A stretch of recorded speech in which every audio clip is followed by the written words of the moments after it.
Once the proposed Sports Dispute Tribunal of Trinidad and Tobago comes to life, though, disputes that cannot be resolved internally will have an alternative settlement avenue rather than going to court. As long as there is sport, there will be disputes. There will be matters of contention. It is the very nature of this business.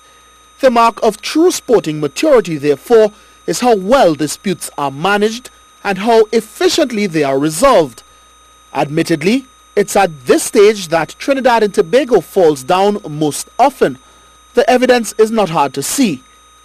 Even more frequently, affected parties choose the way of litigation because no internal or external courses of justice are otherwise available. And you are always free to go to court. Our discussion today is really to move the stakeholders in the direction of court being a last resort. It is a risk. Litigation is costly, all right, and even with the new civil proceedings rules, it has cut down on some of the length of time, but sometimes your case could go on for 5 years. You all remember the Soca Warriors litigation. That started just after Germany, all right? The former government that made the ex gratia whatever payment, I mean, it really took 9 to 10 years before that matter was finally resolved. And in the midst of all of that, you had people blacklisted, all right?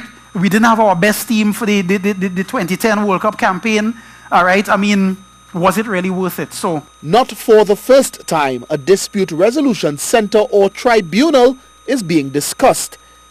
With the engagement of stakeholders in local sport, inclusive of members of the 50 governing bodies under the purview of the Ministry of Sport, acknowledging that the process of setting up will be tedious and must be carefully thought through.